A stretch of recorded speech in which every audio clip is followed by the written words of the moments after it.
All right, what's going on, you guys? Nick here with Nick's on the Power. So I'm going to do a video showing you guys what I was talking about in my previous videos about how heavily Phil Heath was breathing during the comparison round of the Olympia. And this is why I think that Phil Heath really lost the Olympia, is in between poses, it looked like he was breathing through his stomach. And I think that really worked to be a disadvantage for Phil. There's even one point during the posing where Shawn looked at Phil because he was breathing so hard. And Shawn just completely stopped what he was doing to look at Phil's gut, because honestly, this is where I think Phil started slipping. As they got deeper and deeper into the poses, Phil seemed to be more and more winded. And as he was doing that, he relaxed his gut heavily to the point where almost everybody was looking at him. Rolly, Shawn, and Bonac, because he was breathing so heavily, and it was apparent that he was almost breathing through his stomach and relaxing his stomach extremely between those poses. And I think this is best evident in the videos. You can't really see it as much in the photos.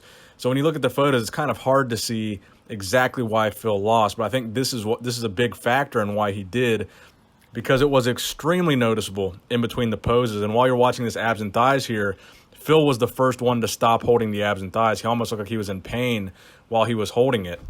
And I don't think this comes across as clearly in the photo comparisons, because in the photos you can see Phil completely hitting each pose, and you can't really see the transitions between poses.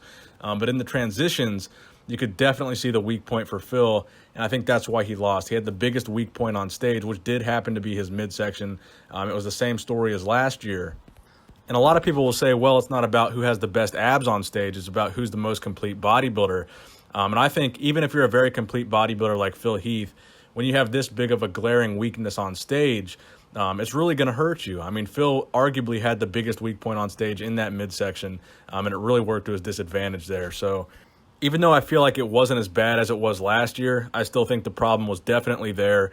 It was definitely very apparent, and I do think it was a problem worthy of dinging him and putting him in second this year. I think, he can be a very complete bodybuilder, but at some point, they've got to stop rewarding the top guy for coming in with a problem like this and telling him, okay, you need to really correct this if you want to be Mr. Olympia. You got to come back without this problem if you're going to win. We kind of looked the other way last year, but this year it's going to be a different story. You really got to correct this problem, because this year it's very, very evident in between poses. So let me know what you guys think in the comment section below. Please give this video a thumbs up if you enjoyed it. Nick Strength and Power, signing out.